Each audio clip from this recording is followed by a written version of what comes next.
Sir নাস্তা দেবো?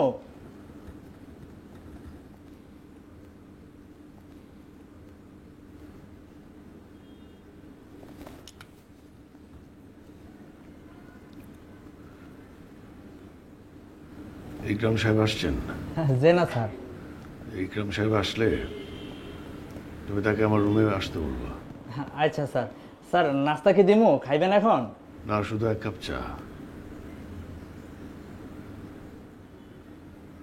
তুমি কি ল্যাংটা হয়ে অফিসে আসছো? কি বলেন স্যার? কাপড় চোপড় পরে আসলে এরকম শুধুমাত্র মাথাটা ঢুকিয়ে কথা বলছো কেন? Sorry sir. দাঁড়াও, সোজা হয়ে দাঁড়াও, ভিতরে আসো। হ্যাঁ ঠিক আছে, এবার যাও।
আর শোনো, আজকের কোরমাটা একটু ভালো করে রান্না। জি রান্না বান্না তো দিন দিন ভুলে যাইতেছ। যাও। ঠিক আছে। কি কামরুল, কিছু বলবে? চাচা, ওই যে মেসে একটা সিট পাইছি, আজকেই মনে হয় উঠে যেতে হবে।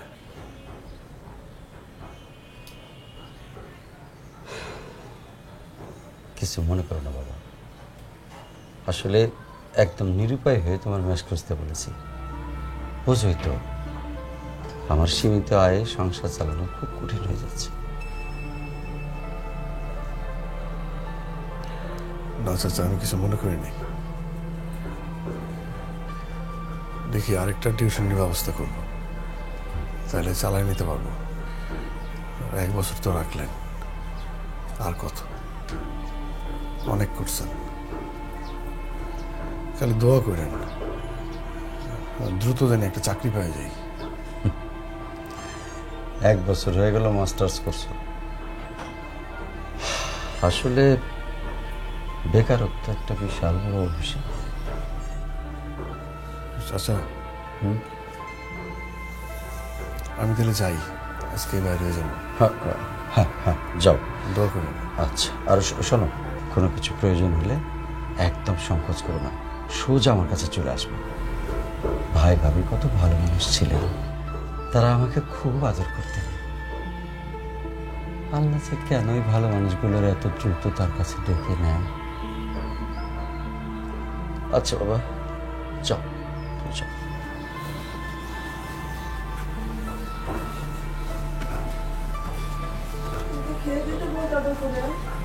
ছেলেটা কুরমা খুব পছন্দ করে। একদম কথা বলো না, বেশ কথা বলো। কত কষ্টে এই আপদ আমি ঘাট থেকে নামিয়েছি সেটা শুধু আমি জানি। চুপ থাক, একদম।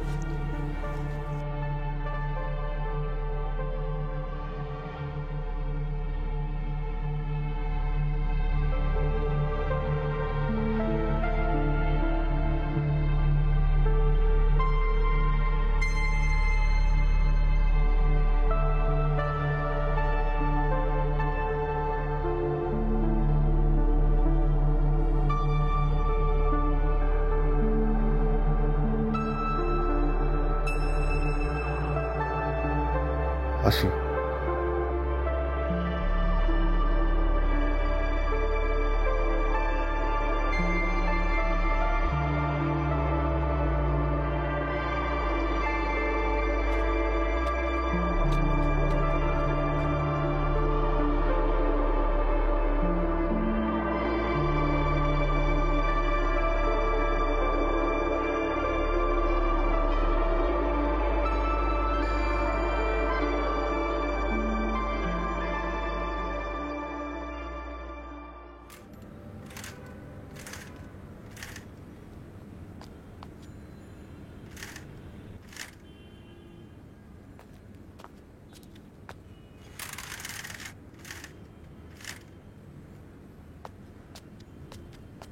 মাননীয় মন্ত্রী মহোদয়, কামরুল সাহেবের মতো এত বড় ব্যবসায়ী খুন হয়ে গেলেন, এ ব্যাপারে আপনাদের মন্তব্য কি? আপনারা কোনো চিন্তা করবেন না, আমরা খুব দ্রুত আসামি শনাক্ত করব এবং আইনের আওতায় এনে এর বিচারের ব্যবস্থা করব।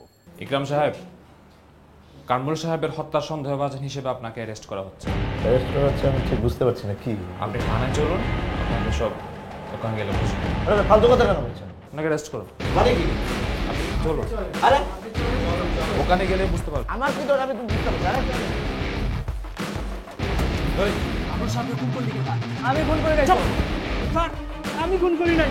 কি কোন কামু সাহেব তাহলে তো শুনে স্যার। যাও যাও। কেন খুন করেছেন? বল বল। টাকার জন্য কিভাবে খুন করেছেন? বিষ খাওয়াই মারছি।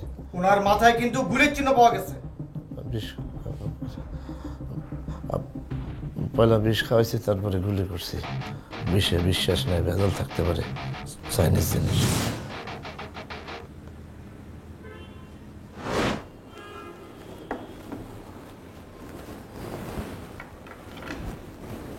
কে? স্যার, টাক মাথার বাউল।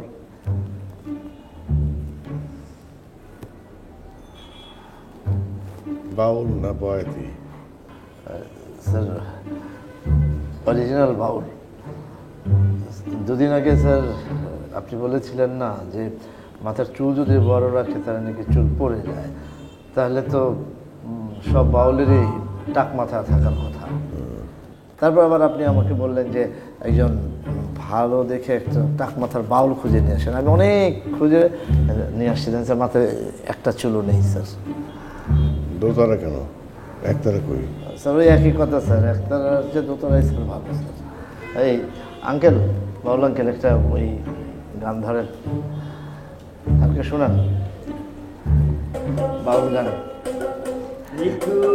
পাথারে নেমেছি বন্ধুরে, ধরো বন্ধু আমার কেহ নাই, ধরো বন্ধু আমার কেহ নাই। রাখেন।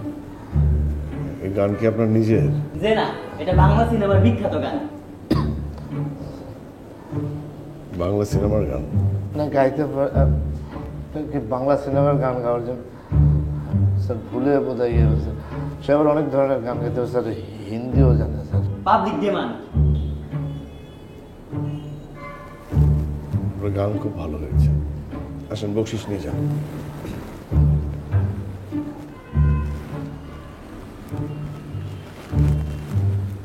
দেখি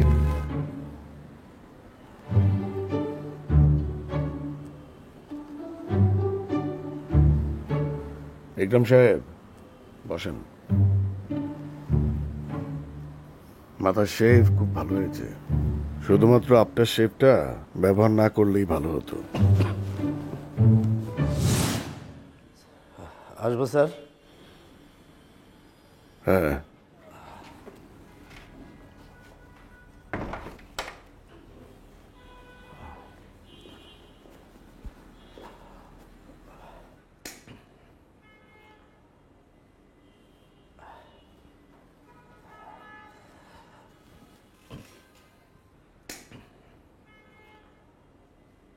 ডেস্টিনি ছাড়ছেন বহুদিন,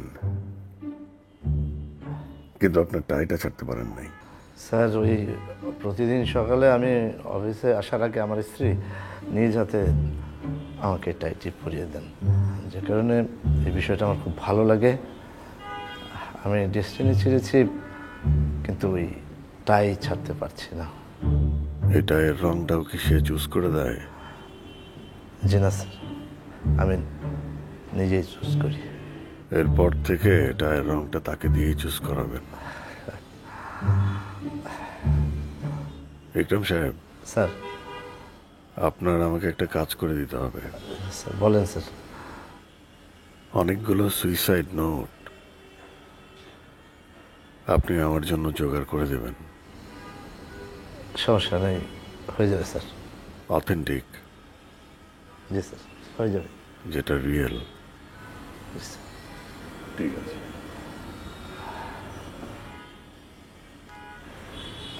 স্যার বিষয়টা অবশ্য আপনি জানেন, তারপরে বলি স্যার, এখন তো সিজনের সময় অফিস বন্ধ না রাখলে বোধহয় ভালো হয়। গতকাল পরশু দিনের মতো কি আগামীকালও অফিস বন্ধ থাকবে?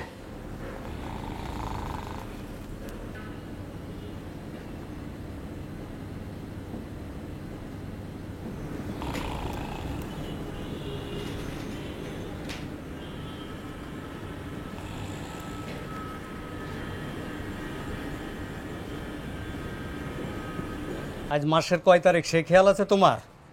ম্যাচের ব্যাবাকটে ভাড়া দিছে আর তোমার কোনো খবর নাই, এদিক ওদিক ঘুরে বেড়াও। ভাই আমি ওই যে আমার টিউশনির টাকাটা পাওয়ার সাথে সাথে আমার বেতন হওয়ার সাথে সাথে আমি টাকা আপনার ভাড়া টাকাটা দিয়ে দেবো। এইটা আমি বুঝুম না। শোনো, আগামী মাস থেকে 7 তারিখের মধ্যে যদি ভাড়া দিতে পারো থাকবা, আর না পারলে যাইবা। এইটা আমার লাস্ট কথা।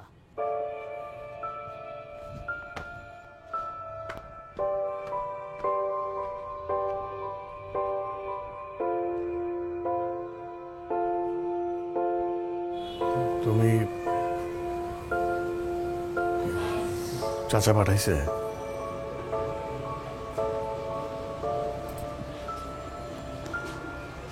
আগামী শুক্রবার আমার বিয়ে।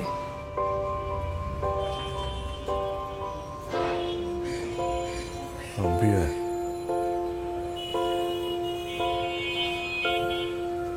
এটা তো খুব ভালো খবর। বিয়ের কার্ড দেওয়ার জন্য আসছো?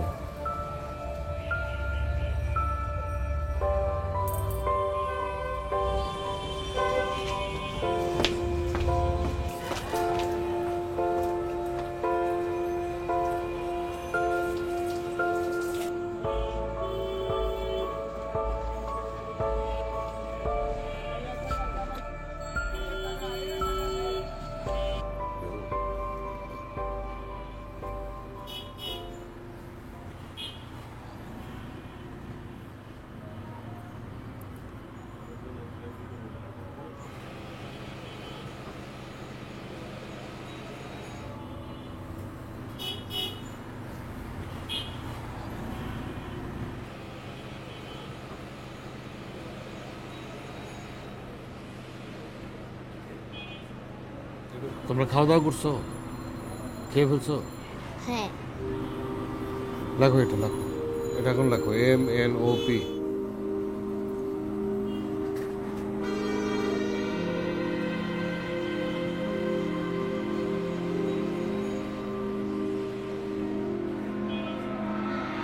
একটু পানি নিয়ে আসো না, তোমার আম্মুকে যে বলবা। হ্যাঁ, আমি একটু পানি খেতে চেয়েছি।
কি যে বানাও মশলা তো বানাই একবার ভাতের খিদা মিটাই দেয়।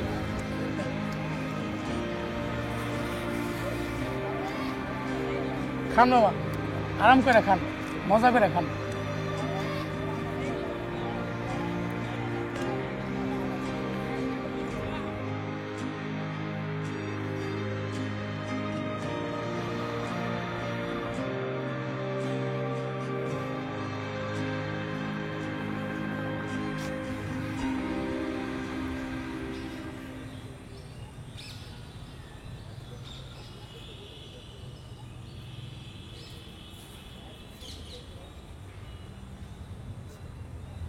ভাইয়া ভাইয়া আমার কয়টা টাকা দেন না, সকাল থেকে কিছু খাই নাই। আমার কাছে তো টাকা নাই। একটু দেখেন না, বিশ্বাস করিস না? একটু দেখেন না। এই দেখ,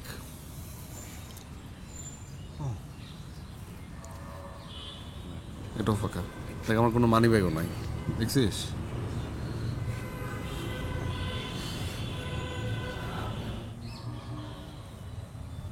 আচ্ছা, আপনার কাছে তো টাকা নাই, এই টাকাটা আপনি রাখেন।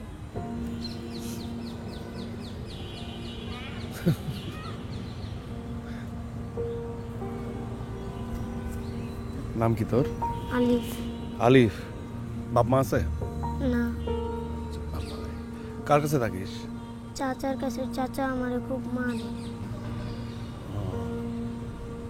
কই থাকিস? এই যে বস্তিতে।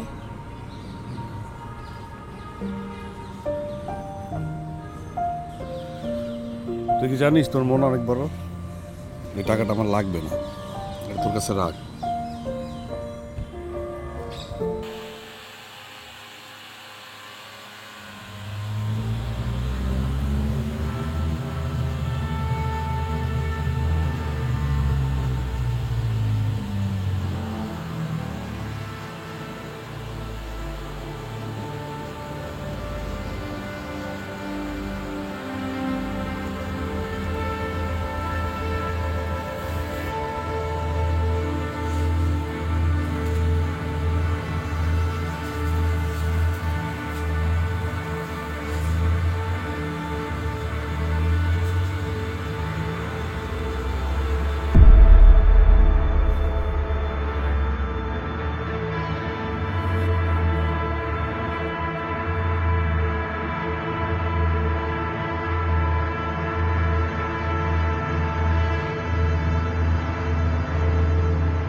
ইকরাম সাহেবকে আসতে বলো।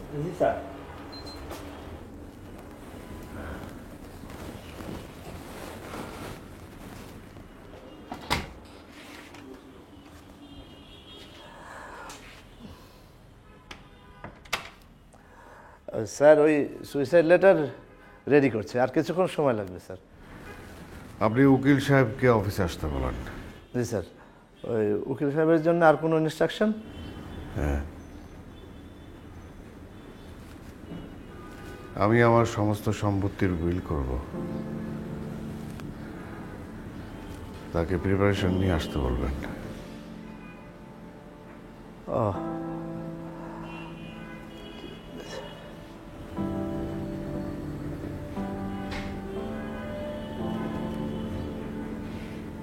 কি আর ব্যাংক অ্যাকাউন্ট নাই?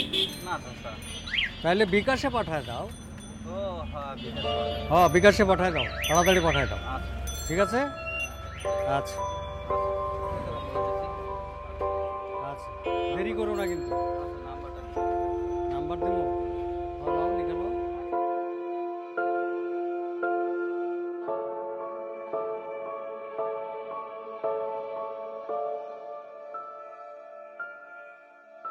গাছপালা, পশু পাখি। গাছপালা, পশু পাখি। তারপর কি বলো দেখি? ঘর বাড়ি। তারপর পুকুর। হ্যাঁ, এরকম চারপাশের আরো অনেক কিছু নিয়ে তৈরি হয়েছে। এরকম চারপাশে আরো অনেক কিছু নিয়ে তৈরি হয়েছে আমাদের পরিবেশ। আমাদের পরিবেশ। তোর মা কোথায়? ডাক দাও না। আমার মা তো বাইরে গেছে। আচ্ছা, পড়ো। বিদ্যালয়ের শ্রেণীকক্ষে আমরা পড়াশোনা করি। বিদ্যালয়ে শ্রেণীকক্ষে আমরা পড়াশোনা করি। আচ্ছা, তোমার মা কি আমার জন্য কোনো কিছু রেখে গেছে? মানে টাকা? আচ্ছা। আচ্ছা, কখন আসবে? আম্মু তো নানু বাড়ি গেছে, এখন কালকে আসবে।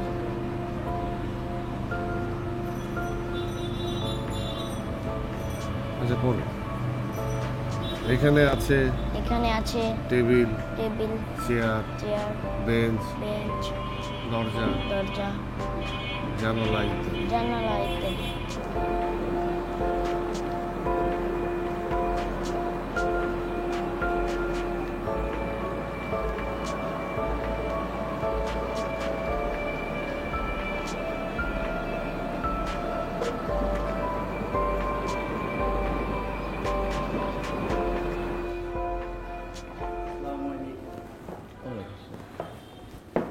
পানি দাও।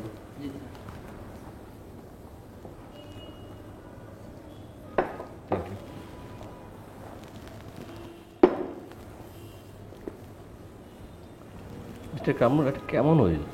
আপনি কি নিশ্চিত যে আপনি এরকম একটা উইল করতে চাচ্ছেন? দেখুন, আমি নিশ্চিত না হয়ে আপনাকে এখানে ডাকি নাই। মিস্টার কামরুল, জীবনটা সিনেমা না। আপনার মধ্যে এরকম কাণ্ড আমি শুধু সিনেমার ক্যারেক্টারদের করতে দেখেছি। আপনি আমার বালটা বুঝেন।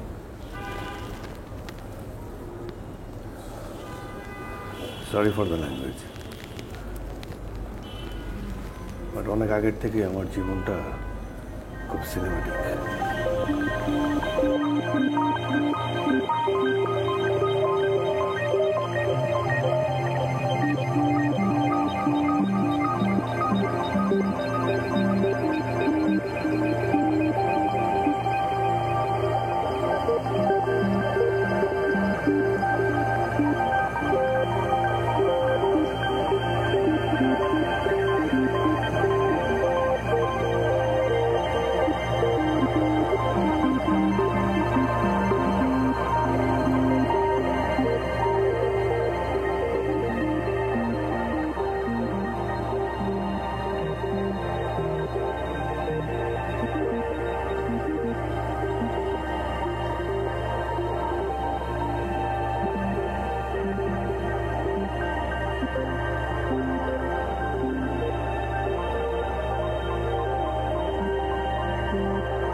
এত ভাবতেছিস কে?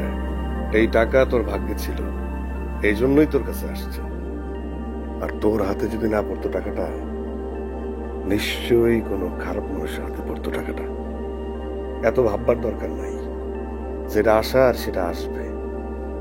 এত চিন্তা ভাবনা বাদ দিয়া তুই ঘুমা। কি রে, কি ভাবস? এই টাকা তোর না, আর কখনোই তোর ছিল না। এটা অন্যায়।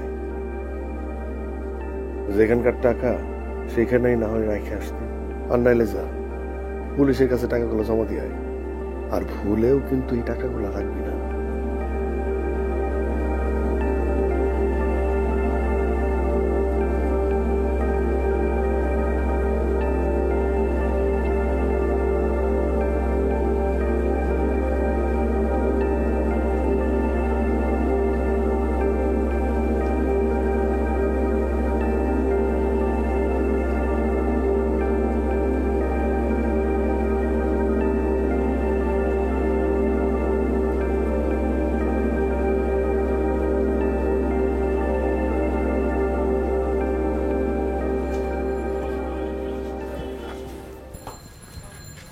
ভাই, সালাম।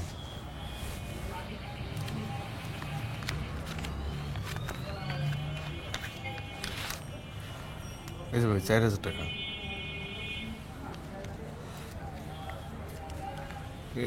আপনাকে তো 1 মাসে পান, আর আগামী মাসেটা আমি দিয়ে দিলাম। তাই আগামী মাস থেকে আমি থাকবো না। নতুন বাসা খুঁজে পাইতে যতদিন সময় লাগে ততদিন আছে, তারপর আপনি অন্য কাউরে দিয়ে দিন। ঠিক আছে ভাই?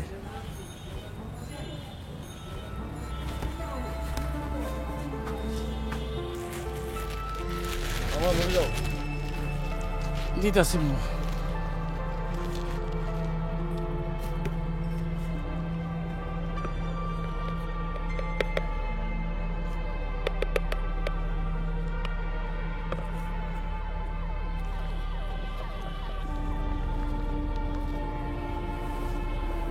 এত টাকা মামা? রাখো, প্রতিদিন তো মুড়ি খাই 2 টাকার। আজকে এই মুড়ির দাম দিলাম 500 টাকা। রাখো।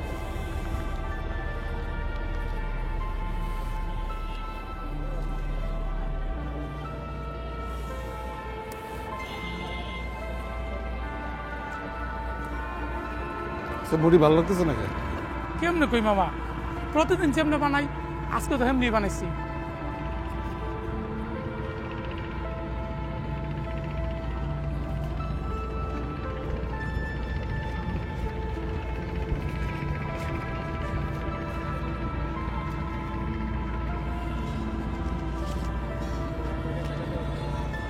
টাকা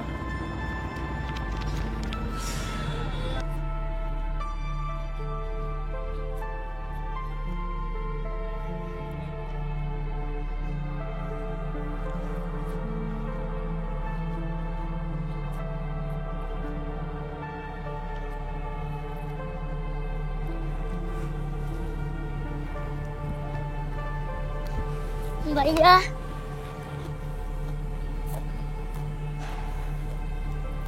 ভালো আছো? হ্যাঁ। তুই? আইলাম তোমার কাছে তোমার দীক্ষা।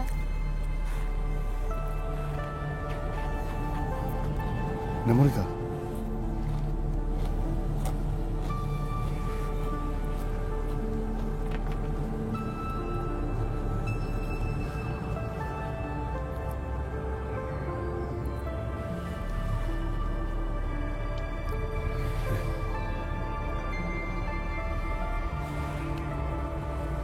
রাখ। হ্যাঁ,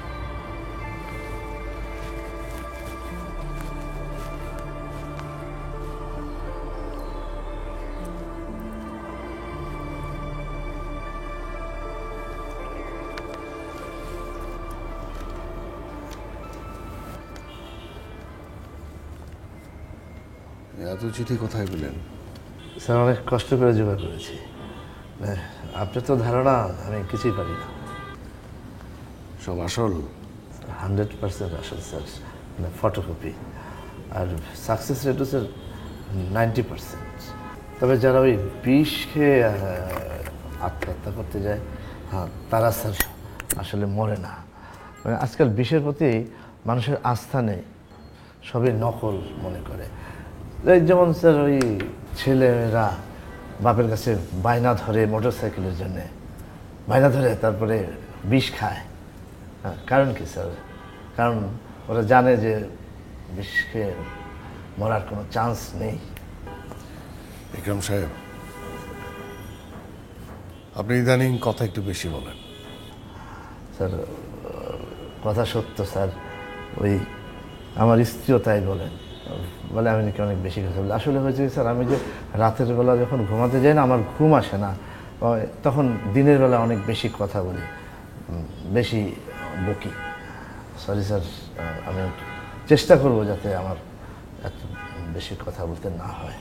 তাহলে এরপর থেকে অফিসে ঘুমিয়ে আসবেন। যান। বিক্রম সাহেব,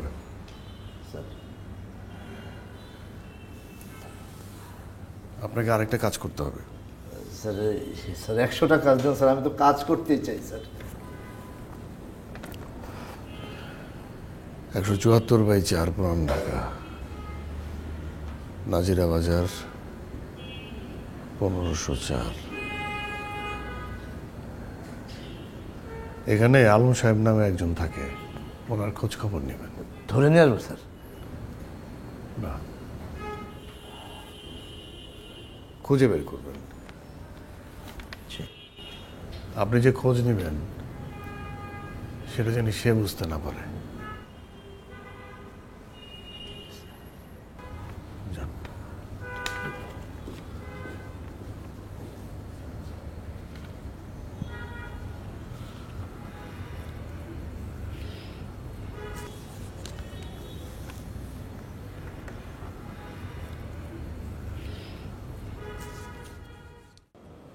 বুঝলা কামরুল, তোমার ওই বাবরচিটাকে না আমার মাঝে মাঝে কিডন্যাপ করতে ইচ্ছে করে। বেতন দিয়ে পোষার সামর্থ্য তো আমার নাই, তাই কিডন্যাপই ভরসা। আচ্ছা, কিডন্যাপ করবেন কেন? আমার বাবুর্চিকে যখন দরকার হবে আপনি বলবেন, আমি পাঠাই দেব।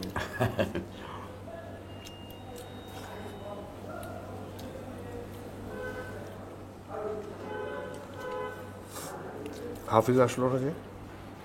আরে ও আসবে কি করে? সপ্তাহে 7 দিনে তো কলুর বড়দের মতো খাটে। কত করে বললাম রে বাপু, চাকরি বাকরি ছেড়ে দিয়ে ব্যবসা করো। না, কে কার কথা শুনে? নিজেও কষ্ট পাচ্ছে, আমার মেয়েটাকেও কষ্ট দিচ্ছে। চাকরির জন্যই তো ওর সাথে আমার বিয়ে দিয়েছিলে বাবা, এখন চাকরিকেই ভালো লাগছে না? আরে তোর চাকরি বাকরি দিয়ে কী হবে? কামরুলকে দেখ, ব্যবসা করে কি এক হুলস্থুল বানিয়ে ফেলেছে। তোর জামাই 100 বছর চাকরি করেও এরকম কিছু করতে পারবে না। বাবা কামরুল, তোমার জন্য আমার খুব চিন্তা হয়। এত বিশাল সম্পত্তি, তুমি একলা মানুষ, তোমার যদি কিছু হয়ে যায় বাবা, তাহলে এই বিশাল সম্পত্তির কি হবে? তাই বলছিলাম কি, তুমি একটা বিয়ে শাদী করে ফেলো। আমার খোঁজে ভালো পাত্রীও আছে বাবা, দেখবো নাকি? না চাচা, বিয়ে শাদীর কি দরকার?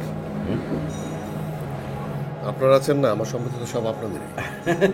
দেখলা দেখলা, আমি তোমাকে বলেছিলাম না, কামরুল আমাদের কোনোদিন ভুলবে না। তুমি শুধু শুধু সোহেলের বিদেশ যাওয়া নিয়ে টেনশন করলা। খাও, যা হয়েছিল রে বাবা।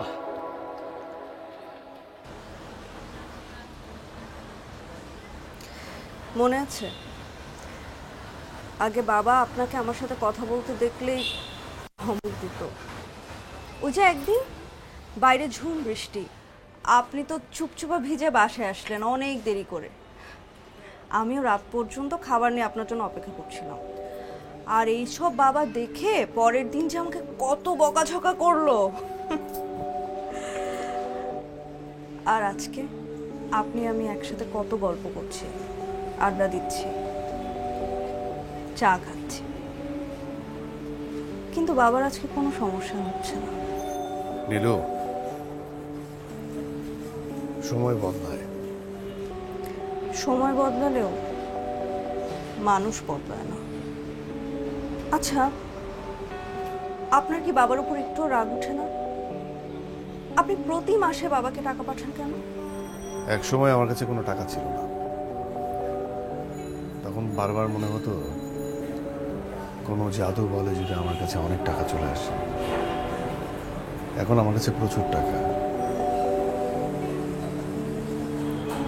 কিন্তু এই টাকার ভার আমি সইতে পারি না। কেমন জানি হাসফাস লাগে। এত টাকা দিয়ে আমি করবো কি? তাই ভাবি যে আমার টাকায় যদি চাচার কোনো উপকার হয়, ক্ষতি কি? হাঁসফাঁস লাগলেও রাতে অন্তত ঘুমটা তো আপনার ভালো হয়। আমি তো গরমে ঘুমাতেই পারি না। আর আপনার বাড়িতে এসে দেখি কিচেন ছাড়া প্রত্যেকটা জায়গাতে এসি। অন্তত এই ব্যাপারে আপনাকে কিন্তু আমার খুব হিংসা হয়।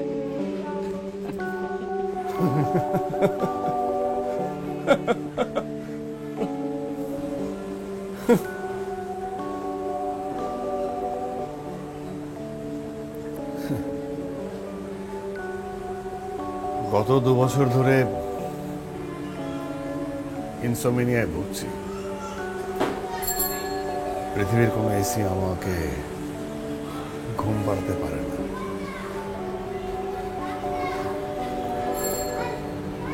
নীলু, তুমি কি সুখী?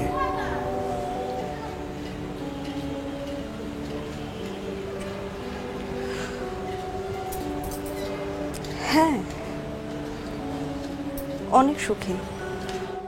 আমার স্বামী আপনার মতো অনেক অনেক টাকা নেই, কিন্তু সে আমাকে অনেক ভালোবাসে।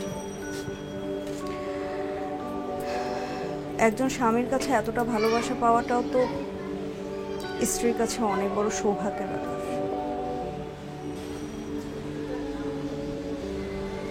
আপনি কি কখনো আমাকে ভালোবেসেছিলেন?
বেশিরভাগ চিঠি প্রেমে ব্যর্থ হওয়ার ইতিহাস।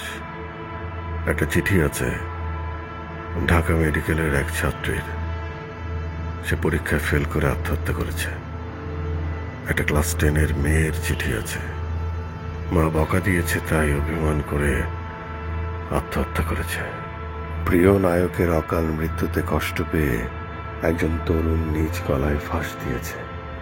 আমি অবাক হচ্ছি মানুষ কত ক্ষুদ্র কারণে আত্মহত্যা করে। কেউ আত্মহত্যা করে অভিমানে, কেউ করে ব্যর্থতায়, কেউ করে দায়িত্ব এড়াতে, কেউ করে লজ্জায়।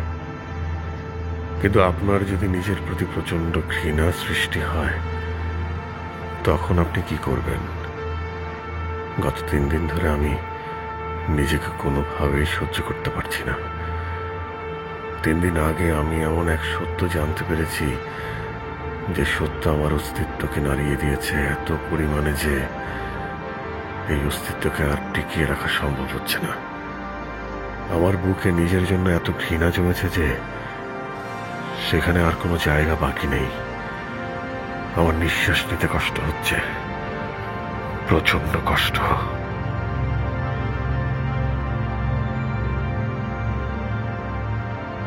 12 বছর আগে মুক্তিপণের টাকা দিয়েও নিজের সন্তানকে বাঁচাতে পারেনি আলম মিয়া। অবশেষে এই মর্মান্তিক ঘটনার বিচার হয়েছে। সর্বোচ্চ আদালত 3 অপহরণকারীকে ফাঁসির রায় দিয়েছেন। এতদিন পর ন্যায় বিচার পেয়ে কেমন লাগছে আলম মিয়ার, চলুন শুনে নেওয়া যাক তার নিজের মুখে। আমার অনুভূতি তো 13 বছর আগেই শেষ হয়ে গেছে। বিশ্বাস করেন, আমার ভেতরে এখন কোনো অনুভূতি নেই। বিচার হয়েছে, সুবিচার হয়েছে, ওদের ফাঁসি হয়েছে, কিন্তু তাতে কি আমার বাচ্চাটা কি আমার কাছে ফেরত আসছে? কোনোদিন আসবে না। আমার অনুভূতি শেষ হয়ে গেছে যখন আমার বাচ্চাটাকে পানির মধ্যে থেকে উপরে উঠানো হয়েছে। আমি তো তাদের সব দাবি পূরণ করছিলাম। আমার সহায় সম্পত্তি যা ছিল সব বিক্রি করে 35 লক্ষ টাকা আমি ছিনতাইকারীদের দিয়েছি, ওই অপহরণকারীদের দিয়েছি। কিন্তু তারপরে আমার বাচ্চাকে মেরে ফেললো। একটা মাসুম বাচ্চার উপরে এইভাবে অত্যাচার কিভাবে করলো? কিভাবে তার গলা টিপে মারলো? অপহরণকারীরা অপহরণ এবং হত্যার কথা স্বীকার করলেও মুক্তিপণের টাকা পাওয়ার কথা কখনোই স্বীকার করেনি। এইদিকে আলম মিয়া দাবি করেছেন তিনি মুক্তিপণের 35 লক্ষ টাকা দিয়েছিলেন। তাহলে মুক্তিপণের টাকাটা কোথায় গেল? প্রশাসনের ধারণা হয়তো দুর্ভাগ্যবশত সেই সময় টাকাটা কোনো তৃতীয় পক্ষ আত্মসাৎ করে নিয়েছিল।